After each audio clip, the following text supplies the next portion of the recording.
Good afternoon, Latasha Bruce, our teacher. Today we will be going over values of ethics. This is group three. I'm Shannon Hodge, Alexia Jenkins, William Harris. and we will be going over the topic of this week. Basically, how do ethics play a role in everybody's lives, and how do other people view ethics differently?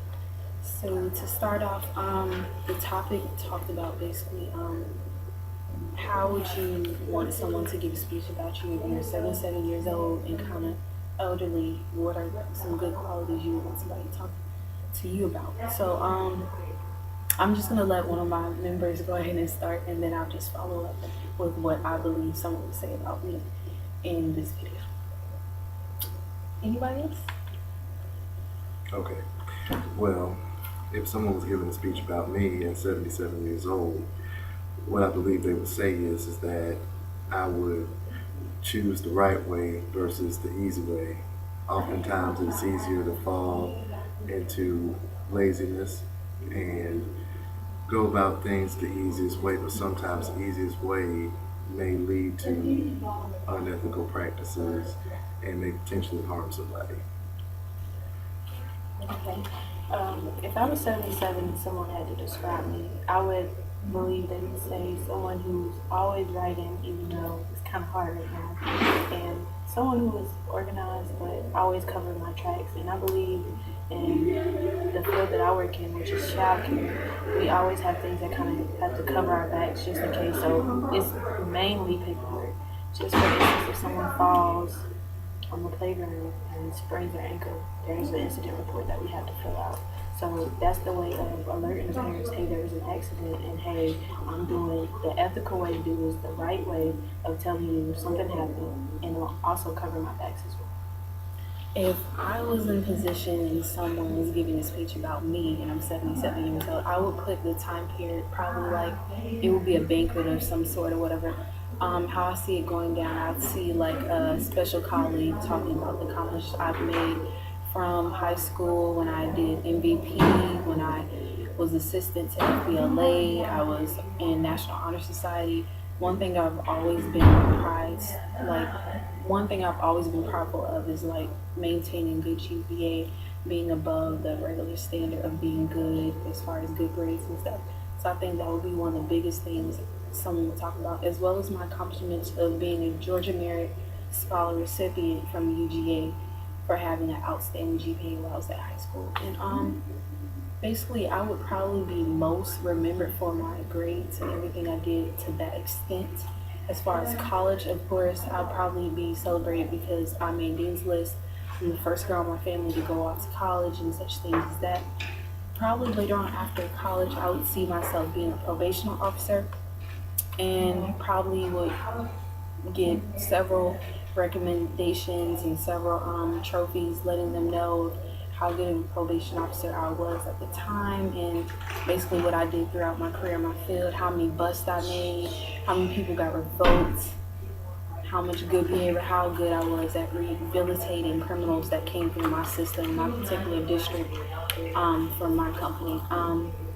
These are just some things that I would see that people would probably say about me when I'm 77 years old. I'm very polite, punctual, reliable individual. I'm very responsible, and most people probably see me as a leader within the first sitting of meeting me, actually. So those are some characteristics that I would say that others would view of me at 77, being a close colleague, a friend. Okay. So, in your travels from here to there ethically, what are some of the things that you may have faced or seen that are unethical? Some things that I would have to say that I've seen unethical. People, basically like my peers coming into like college, majority of the classmates that I had in high school were driven and saying that they were going to college, but majority of them ended up being pregnant, ended up going to jail, or ended up doing 2-year community colleges. So they never really like fully did what they did. And one thing that I value the most as far as ethics, the people in my family always like settle for what's good, what's best.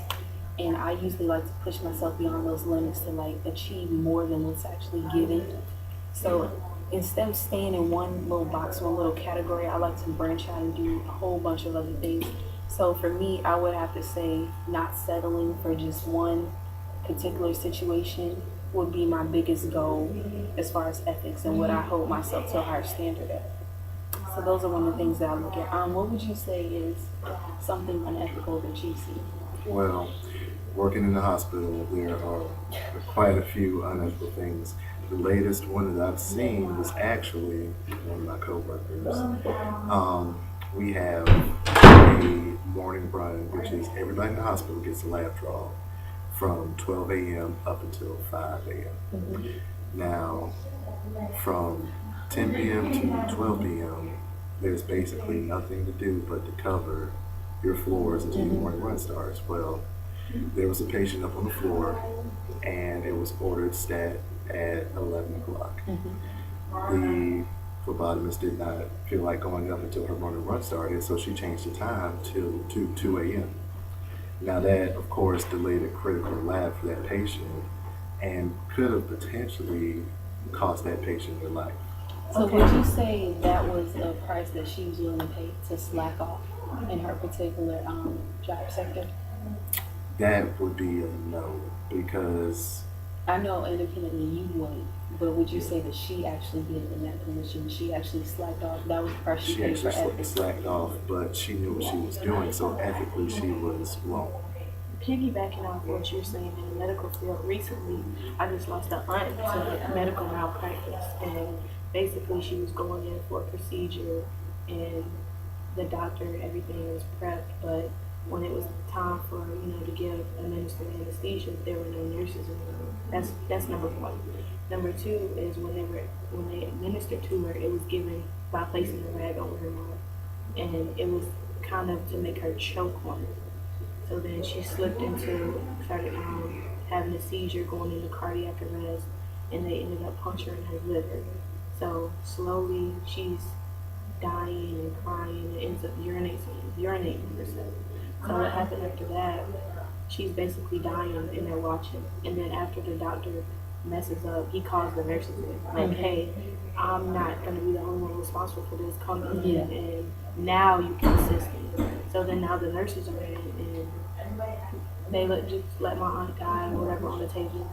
And then after she died, 10 minutes later, then they called 911. So to me, that's not being ethical at all, because you're thinking about yourself when you call the nurses in who should have already been in the room.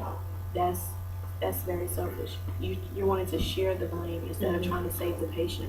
And actually in my ethics class, we have a theory that relates to this class in reference to that. I want to quote it exactly, so I'm looking for the page. And it's called ethical egoism, which means everyone acting in his or her, whoever the case may be, acting in their self-interest or being selfish. And just like that, it was beneficial to try to call the nurses in because the doctor could have benefited from saying, hey, these nurses were accountable as well for my actions. So ethical egoism relates to what he's saying, because the ego was saying, hey, I want to slack off and not go do this lab right now. I'm going to do it when I want to do it. Or, hey, I'm going to call the nurses in so I don't have to take the blame alone. And then eventually, recently in June, she ended up killing another woman as well. And honestly, it's funny that you brought that up because I can relate. I have an uncle named Kenny who actually is very stubborn-hearted, which is a characteristic trait that runs in all our family. That's part of our ethics as well, too. We don't really like anybody to give advice or ask for assistance. So given his condition, he was dealing with a situation where his leg needed to be amputated because he was having problems with it, numbness, and there was a change of color with it as well. So with those problems going on, he was advised to go to the doctor and handle the situation. Okay. And as you can see, William Harris is about to leave and we're about to finish out the rest of the video. He had some prior engagements as far as work, and work is number one priority, so that's where ethics comes in as well on his behalf. So. Okay, thank you for your time. Thank you. I'll take it from See you here. in the next video. All right. Hope to see you. Yeah, Now, to continue on back with what I was saying, I had basically an uncle named Kenny who was going through a situation where his leg needed to be amputated, but given the fact that he was advised about this several times over and over, he didn't want to pay the small co-payment paid, which could have been like $50 flat, and then the surgery would have been taken care of based off of his insurance plan that he had, because he has had some issues with that before, and he's part of like the army. He was in the Vietnam War or something like that way back when. But given his condition, he was advised basically to get the leg amputated, and everything would have been fine with his health as long as he just exercised and did what he was supposed to do. Come to find out, through this entire health scare situation, he ended up figuring out that he had diabetes. So once they put him on diabetes and they figure out really his leg didn't need to be amputated, it was just the fact that he needed proper medicine. They advised him to take certain medicine. They gave him the prescription for the insulin, and he was advised, and even the doctor told his wife as well, to give him this amount of insulin basically every day for each month or whatever, until he can basically come off of insulin and lose the weight so he can be healthy again, so he won't be at risk for diabetes. Now, being that we have this stubborn trait within our family and we do not listen, clearly we don't listen. We just think that if you pray about certain things, that things will go away. And even though I'm a devout Christian, there are some times where God doesn't actually step in and do some things for you. You have to actually put plan to action words that are already given to you. So if He gives you an avenue of completing something or doing something, you're supposed to take that extra step and do the work as well. But that's what happens when people are just hard-headed. So being that happened, basically he went in and he got very sick. So he was suffering from kidney stones. So he went into the hospital in Johannesburg. I know pretty much about that. Went to a hospital. His wife also works there. This is where it gets crazy. His wife works there. She's supposed to be watching him around the clock, like when she has breaks and times, because anybody whose loved one is sick or hurt or anything like that would obviously check up on their spouse while they're working at the same hospital. But for some reason, I don't understand, but she never did check up on him. She just went to work like everything was cool every day. Didn't check up on him, didn't go see about him, didn't order the hospital to give him special foods, nothing like that, and she didn't even want to pay for anything. So keep in mind, $50 co-payment would have took care of all of this, and his insurance plan covered the majority of it. He just needed to pay off a little bit of stuff. So being the hard-headed individual that he is, he went in for kidney stones. This is where I feel like basically the medical system kind of failed him, because basically what we were advised and what we were told what happened is he went in for this minor surgery, and somehow he came out brain dead. His body functions were all the way whack. His words are slurred. He's it's almost like he's mentally challenged. That's like the state of mind that he's in. And it is even gotten worse, to the point that when family members go up to visit him and do certain things, just check up on his house and stuff like that, he's just not there at all. Like, you can't talk to him. He doesn't understand a word of what you're saying, and he basically tries to fight people who comes to see him. Like, even with the nurse tried to administer medicine to him and make sure that he was properly taken care of. He fought off the nurse. Yeah, so at this point, it's like automatically everybody's thinking, the family as a whole, as a unit, is thinking that they have a lawsuit on their hands. But it's the wife's duty, because she's married to him and she's like the next of kin besides us, because we can't really take over. Being a legal person that I am, because I'm in criminal justice, the next of kin is the wife. So it's her responsibility to take those steps to check up on him, to make sure he's properly taken care of, and to make sure if something was wrongfully done to him while he was in a certain hospital, that she should complain and then follow suit for compensation, because that's part of civil law. Civil law is when something's done to one person and you're compensated for it, rather than with criminal, it's you versus the state. You did something to the state or the public, basically. So with this situation in particular, he's brain dead. His wife hasn't really been checking on him. She hasn't filed any papers or paperwork to the situation, and this is where it kind of makes me think, like, what is she doing? Like, what type of spouse does that? This is how, like, if I find it like crazy because I've been brought up on certain principles and ethics, like even with marriage is sacred. You shouldn't go outside your marriage, and if your spouse is very sick or ends up getting an illness or anything to that extent, you're supposed to be there by their side, help them, whatever the situation is going on. But in this situation, that did not happen, and his health is still failing as we speak. So any day now, I hate to say it, we'll probably end up going to the funeral home because nobody took adequate care for him or even checked up on him to see why he ended up going in for kidney stones but ended up brain dead after one operation. Nobody knows what happened to him. Okay, going off of what you said about your uncle and his wife, I believe that goes along with another ethical theory found in my ethics book, because I am taking ethics this semester, which is called Contemporary Moral Problems by James E. White, the 10th edition. And basically the social contract theory is saying everyone's self-interest is to live and live together in a society with spoken and unspoken rules, written and unwritten. So we all know to obey the law. The unwritten rule is when you see a stop sign, you stop. Most people fail to do that, but still it's there. It's written and it's kind of unwritten. Well, it's written yet unspoken. And the stoplight, you know, certain colors choreograph what you need to follow. So basically every citizen, when you obtain your driver's license, you're making a social contract saying, hey, I abide by these rules, written, spoken, all that kind of stuff.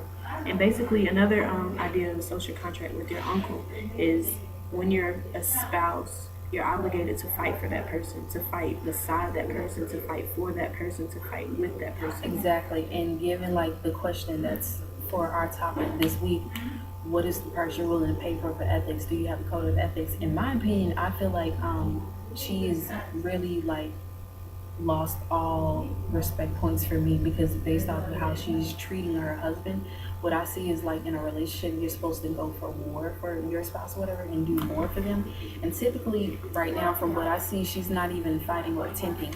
I believe that she's just waiting to collect the check, to be honest. So I mean, in my opinion, her price of ethics for not actually following through on these things is just basically a check. But I mean, at the end of the day, money comes, money goes, but money is not forever. Like, you can't take it with you when you die. So I don't understand why she isn't like trying more to the full extent that she can, like giving more of herself to her husband. But that's just how it is in life sometimes. But I hold myself to a higher standard, and this is why I say, like, I'm a caring individual. I'm considerate of other people's feelings. At times I may come off rude and a little outspoken, because that's just how I've been raised. I've been raised to be critical, to analyze people's statements, to actually check their facts and see what they're saying is actually true, because I also related back to the Bible. I was brought up on Christian principles, and that's all I knew. I was told to go to church. I didn't understand at an early age why I was going to church, the extent of what I was being taught, the gospel songs, why people were falling out and crying in church. I didn't understand that either. But it took me some years, and after growing up and experiencing more things and maturing a little bit more, I can understand why people react the way they react, while people may fall out because that's just them feeling the Holy Spirit at the time in church. And why, for one specific point that I carry with me all the time, it's like in the Bible it says, love thy neighbor, but also don't put your trust in any human being but God himself.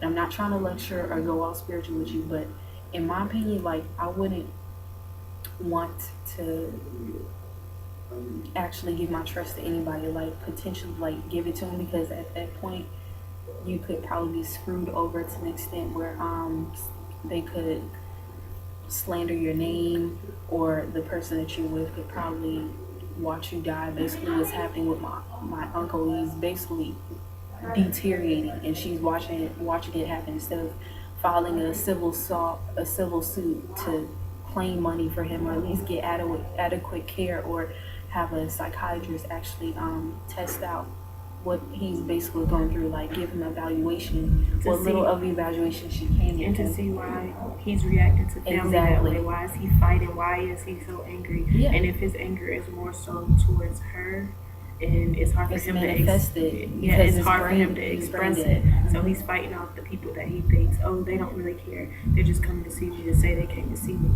And basically, on page 50 in the book, it's talking about a bunch of different tests, and two that stuck out to me were the new cases test and the higher principle test.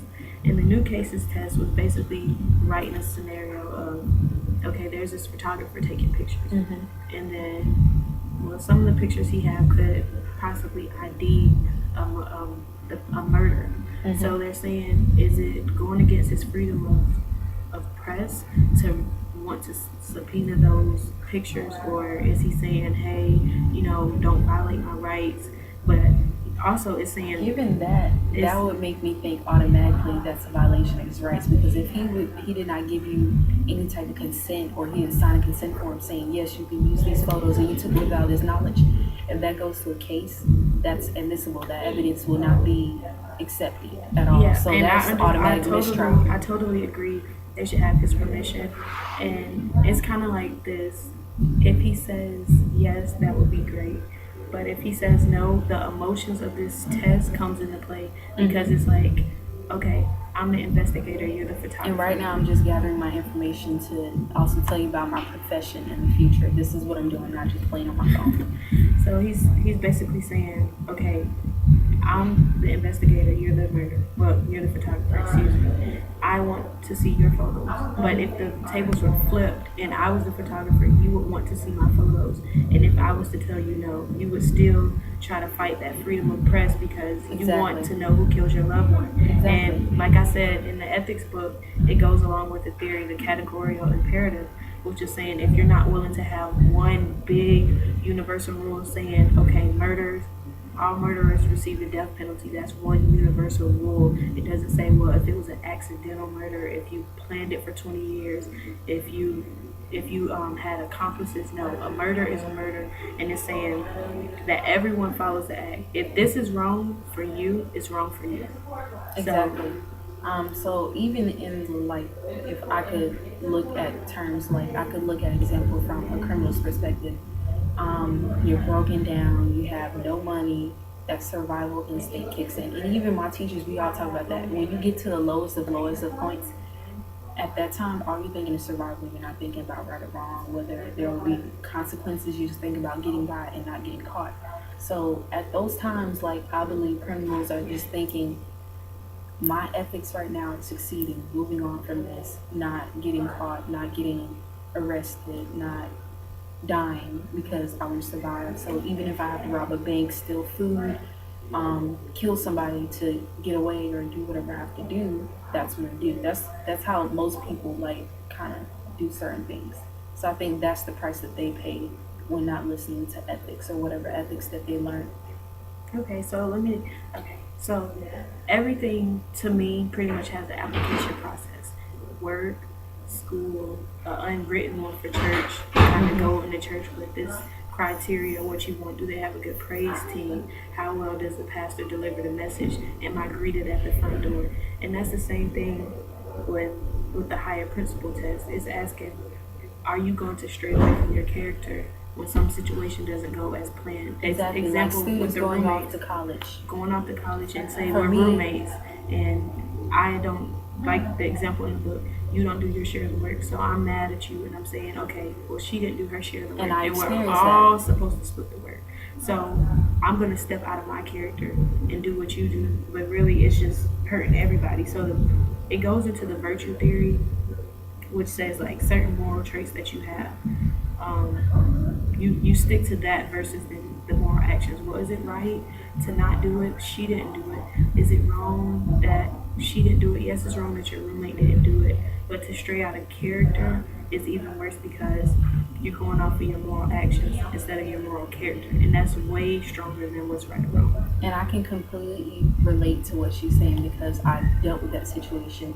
My roommate was very ambitious, very outgoing. She often changed her hairstyles a lot, the hair colors a lot. So when she would change her hair color, she did in our bathroom sink, and she didn't clean it up immediately. So after a while, after 2 weeks of seeing the same stains, she would change her hair again. So you see red on the counter, you see blue on the counter, you see a little bit of blonde. She would have her girlfriends over doing their hair in our counter as well.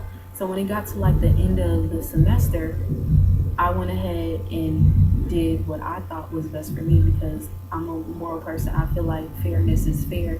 So I didn't create those messes. So I was going to document everything. So I took pictures of everything. I submitted it to my RA. I wrote a letter to let her know what was going on as well. And I gave her my ID information just so she could refer and check back in the room when we had room checks. So every time we had a room check, and the actual representative over the residential building actually checked the room, she would say, what is this, blah, blah, blah. And I would tell her I talked to the RA for my particular building section. And this is basically what I told her. And now you're seeing the final product of what happens when somebody changes their hair and doesn't clean up the mess. Okay. So when that all came to part, my ethics came in like, I'm not going to be no fool. I'm not going to take the blame for somebody else and they did something and I had no recollection of it. And on top of that, I'm thinking like, how would I even benefit from taking the blame of that? So that's one of the reasons why I just decided, okay, I'm gonna take a step back. I'm gonna document what happened. I'm gonna be fair as fair and let them know that I didn't do this and I'm not going down for nobody but myself. So at the end of the semester, I ended up getting no fines attached to my account. I didn't have any holds, and because I made the right decision for me, even though it was kind of selfish, I made the right decision for me. It benefited me more in the long run rather than her. And then that goes with the higher principle test and the virtue theory, because when you have the virtue theory, which plays into this, the higher moral, the higher principle is saying, okay, right here is the decision to be what should I do? That's the question. So you split it up with being responsible. You can either be responsible or go to the left, which is not caring, and two, getting a fine. So you're going in between that and you're saying, hey, I'm going to take the necessary steps ahead of time before the fine rolls back at me at the last minute. So I believe that was a very good idea and very smart and critical because it didn't fall back on you. And instead of just saying, oh, well, I told my roommate not to do that, you said, okay, I told her and I'm going to go higher, which definitely goes into the principle. I'm going to go higher above just telling her because she's obviously not going to do anything. So I'm going to go above her and say, hey, this is an issue. These are my reasons. This is the conclusion. No fines. Exactly. And now that we've concluded the values and ethical part of the chapter, we're going to go into another section, basically talking about the last part of the video, which is a requirement, how we would end up getting to the level of success that we want to get to, per se, if someone was coming back and we're old and elderly and they're giving a speech about us and our accomplishments. So I'll just start with a little bit of information I got. Basically what I would like to do after I graduate Savannah State and move on to other things and better opportunities, I would like to become a probation officer. I'm very strongly interested in criminal justice field. I enjoy it. I love it.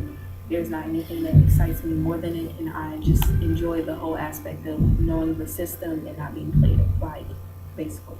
So, in order to become a Georgia Department Correctional Probation Officer, first I have to basically take the criminal justice test exam to be eligible for the interview, and then once the interview comes back and I am eligible as a candidate, I'm to be selected and also to take a post-interest test to enter in the criminal justice system to say that I actually have credentials to my name and I'm actually able to do this. And the exam information is pretty like basic, just like how you give us exams each week to do as well. It's very small information. It's just a lot to consume. And being that you give us so much work, you're equipping me to do all this work as well. So this is just kind of benefiting me in the long run. And minimum requirements are obviously you have to be a U.S. citizen. And also, U.S. citizen, you have to be of a certain height. You have to have some type of post-secondary degree. You have to be a certain height? Yeah, you have to be a certain and height. that takes your work? It's funny that you said it, because height also plays a factor in, height also plays a factor in your health, like how you're built. One of the other small criteria in being a probation officer is, can you do a 13-minute mile? Can you do 16 push-ups in 2 minutes? Can you do, let's see, 25 push-ups in 3 minutes, basically? So you're pushing yourself to the limit, and that's what it takes to kind of get there. I'm sure there's a lot of exams to do, but after that, you go through the system and they qualify you and all those things. They map out all the different locations, and there's, if I'm correct, there's about 69 different jurisdictions for probation officer departments, and there are about 113 entities, departments within the areas of Georgia. So that's where you can kind of see where you be placed. Hopefully I get placed somewhere, but I'm very dedicated and driven, and this is how I see myself getting to my goal of graduating Savannah State and going to be a probation officer. Okay, and also another thing I would want to say, well, I believe someone would describe me as well-rounded and an opportunist. And how would you use this in your career field? Okay, well, for example, today I got out of class at 1:45. And I had to be somewhere at 3 o'clock. I haven't been home since 6 o'clock this morning. So I had to make the decision, where am I physically able to do the next thing, which was a poverty simulation at 3 o'clock to 5:30. So what I was doing was, I was a volunteer, and the simulation was to show people how easy it is to fall into poverty within a family, within a household, how you have to go about certain needs to make ends meet.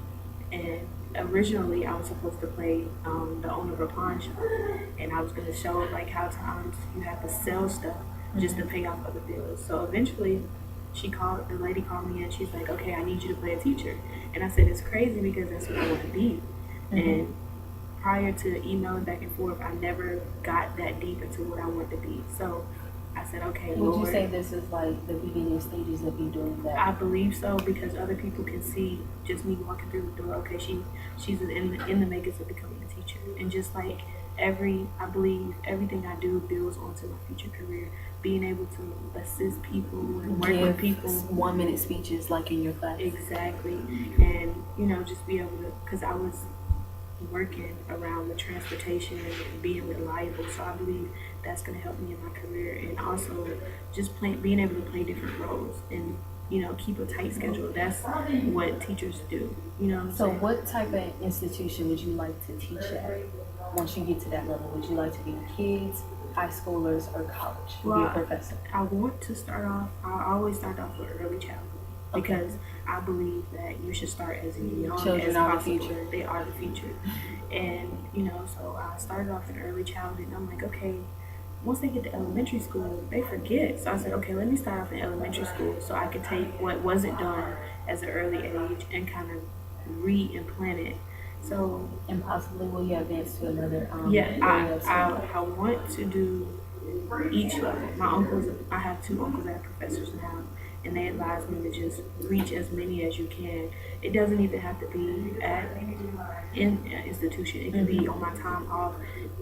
I work in a daycare now, so they teach us to take the teachable moment. You're not always going to be able to stick to, like, I have notes here and I'm not even seeing it. And we're not going to always stick to this paper and stick to this lesson plan. So if a child goes off and he's playing with blocks, you can turn it into a teachable moment and start counting with it. So I believe being well-rounded and opportunist and taking that teachable moment will help me go farther. And this class honestly is going to help me like in the field, because like I said, when you're given a certain situation and you have to make an ethical decision, you have to rely on good judgment. You can't sometimes refer to the playbook that you came in with, the training handbook that you had when you first came into the system. So that's where like thinking critically comes into play. And I was also like embedded in that at an early age anyway, so I kind of knew critical thinking before I got here. So it's the reason why I'm always doing assignments and getting through them so quickly. But thank you for your time, and we thank you for listening. And this has been assignment 2 for week 2. So thank you.